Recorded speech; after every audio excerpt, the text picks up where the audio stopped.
15 شعبان کی رات میں ہمارے ملکوں میں جو ہمارے عجمی ملک ہیں اس میں وہ کچھ ہو رہا ہے جو نہ میرے نبی نے کیا، نہ صحابہ نے کیا، نہ تابعین نے کیا۔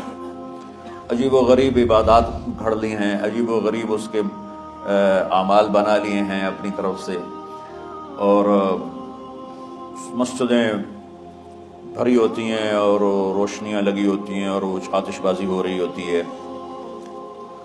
میرے نبی نے اس رات کی فضیلت بتائی، عمل کوئی نہیں بتایا۔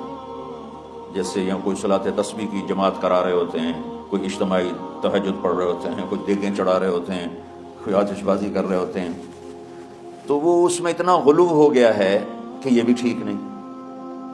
اور کچھ علماء نے اس کے رد میں اس کا اتنا انکار کیا ہے کہ اس رات کی کوئی فضیلت ہے ہی نہیں، یہ بھی ٹھیک نہیں۔ اس بیچ کا راستہ، اس رات کی فضیلت میں جتنی احادیث ہیں وہ ضعیف ہیں، لیکن اتنی کثرت سے ہیں کہ ان سب کا مل کر جمع ہو کر کم از کم وہ حسن لغیر ہی تک تو پہنچ جاتی ہیں۔ اور ابن عثیمین رحمۃ اللہ علیہ نے بھی یہ لکھا ہے کہ زیادہ سے زیادہ ان احادیث کے مجموعے سے، چونکہ اگرچہ ضعیف ہیں لیکن کافی زیادہ ہیں، تو وہ حسن لغیر ہی تک پہنچ جاتی ہے۔ تو حسن لغیر ہی سے کوئی عمل ثابت نہیں ہوتا، عمل ثابت ہوتا ہے صحیح حدیث کے سے۔ ایک احادیث کی کثرت سے روایات، اور ایک امت کا عمل، کہ امت کا بہت بڑا طبقہ صدیوں سے اس رات کا اہتمام کر رہا ہے۔ لیکن کچھ عرصہ پہلے تک اہتمام تھا دن میں روزہ رکھنا، رات کو کوئی نوافل پڑھ لینا، کوئی 2 زیادہ پڑھ لینا، لیکن اب یہ ڈھول تماشے جو اب شروع ہوا ہے اس کا تو کوئی وجود ہی کوئی نہیں ہے۔ تو اس رات کو اللہ تعالیٰ نے مبارک بنایا، اور حدیث پاک میں آتا ہے کہ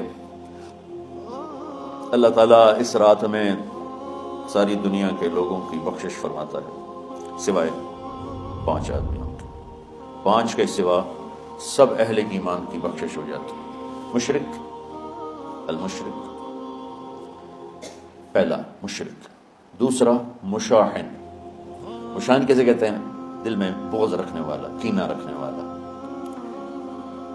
تیسرا مسبل ازارہ، اپنے پاجامے شلوار چادر کو ٹخنوں سے نیچے تک لے جانے والا، لیکن ایک شرط کے ساتھ کہ وہ تکبر کی وجہ سے، سستی کی وجہ سے ہے، غفلت کی وجہ سے ہے۔ کیونکہ جب آپ نے ایک مرتبہ اس کے بارے میں بات کی تو حضرت ابوبکر صدیق نے کہا یا رسول اللہ، میری چادر، عرب چادر باندھتے تھے جیسے ہمارے پنجاب کا لباس چادر تھا، اب وہ کم ہو گئے، ہماری تو بزرگ عورتیں بھی اور مرد بھی سب چادر باندھتے تھے، شلوار کا تو کسی کو پتہ ہی نہیں ہوتا تھا ہمارے بچپن میں۔ یہ تو پھر آہستہ آہستہ جب تعلیم آئی تو شلوار دیہاتوں میں بھی اور شہروں میں عام ہو گئی۔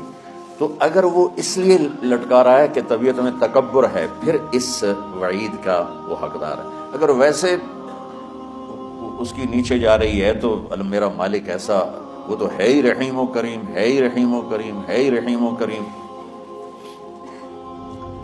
صرف شلوار نیچے لٹکانے سے وہ اتنی شدید سزا دے، اگر اس کے پیچھے تکبر ہے پھر ہے۔ یہ تکبر نہیں ہے تو انشاءاللہ وہ اس سے محفوظ ہوگا۔ تو اپنی چادر کو لٹکانے والا، لیکن بشرط تکبر۔ کتنے ہو گئے؟ عاق لوالدیہ، ماں باپ کا نافرمان، نافرمان ایسا کہ دکھ دینے والا۔ چھوٹی موٹی اونچ نیچ تو ہر بچے سے ہو جاتی ہے، جن نے والدین کو ٹکڑے ٹکڑے کر دیا اور ان کو دکھ دے دے دے دے کے ان کا سینہ چیر دیا ہو، چونکہ آپ کہتے ہیں پرزے پرزے کرنا کسی چیز کو، تو اپنے دکھ دے کر اپنی بدتمیزی کے ساتھ اس نے ماں باپ کا دل زخمی کر دیا ہو، ایک یہ نہیں معاف ہوتا۔ 5واں مدمن خمر، مسلسل شراب پینے والا، مستقل جو شراب کا عادی ہو۔ ان 5 کو مؤخر کر دیا جاتا ہے۔ معافی نہیں ہونے کا مطلب یہ نہیں کہ اللہ تعالیٰ کبھی معاف نہیں کرے گا، معافی نہ ہونے کا مطلب یہ ہے کہ یہ 5 ایسے گناہ ہیں کہ اس کی وجہ سے بخشش رک جاتی ہے۔ اگر وہ شرک سے نکل آئے، وہ کینہ سے نکل آئے، وہ تکبر سے نکل آئے، وہ والدین کی نافرمانی سے نکل آئے، شراب چھوڑ دے، تو ان کی بھی بخشش ہو جاتی ہے۔ جب کوئی توبہ کرے گا فوراً بخشش ہو جائے گی۔ نہ 15 شعبان کی ضرورت ہے، نہ لیلۃ القدر کی ضرورت ہے، نہ بیت اللہ جانے کے ساتھ توبہ کی شرط ہے۔ جہاں بھی وہ بیٹھ کے توبہ کرے گا، جس لمحے میں کرے گا، اسی وقت اس کی توبہ قبول ہوگی اور اللہ اس کے پچھلے سارے گناہوں کو معاف فرما دے گا۔ دن کا روزہ، رات کا قیام، زیادہ زیادہ قیام سے مراد نوافل ہیں، کوئی گھر میں پڑھ لے، کوئی مسجد میں پڑھ لے۔ نوافل، نفلی عبادات گھر میں ہی افضل ہوتی ہیں۔ میرے نبی سنتیں ہمیشہ گھر سے پڑھ کے آتے تھے، تہجد اپنے گھر میں پڑھتے تھے، مسجد میں نہیں پڑھتے تھے، سوائے اعتکاف کے آپ اپنے نوافل سنتیں سب گھر میں پڑھتے تھے اور مسجد میں صرف فرض آ کے ادا فرماتے تھے، اور اس کے بعد بیٹھنا ہوتا تھا تو بیٹھ جاتے تھے، اٹھنا ہوتا تھا تو اٹھ جاتے تھے۔ تو اعتدال اللہ کو ہر چیز میں پسند ہے۔ دنیا جو مختصر ہے اس میں کیسے پسند نہیں ہوگا؟ آخرت جیسے معاملے میں بھی اللہ ہم سے کہہ رہا ہے اعتدال، امتن وسطا۔ ایسے عیسائیوں کی طرح ترک دنیا بھی نہ کرو، یہودیوں کی طرح دنیا کے پیچھے نہ پڑ جاؤ، رزق حلال بھی کماؤ، اپنے بچوں کو بھی دیکھو، اپنے فرائض کو بھی دیکھو جو دنیاوی ہیں، اور اللہ سے بھی اپنا معاملہ ٹھیک کرو اور درست کرو۔ بعد کے زمانے میں صحابہ کے بعد سے ہی ایک انتہا پسندی امت میں آئی، ساری ساری رات جاگنا۔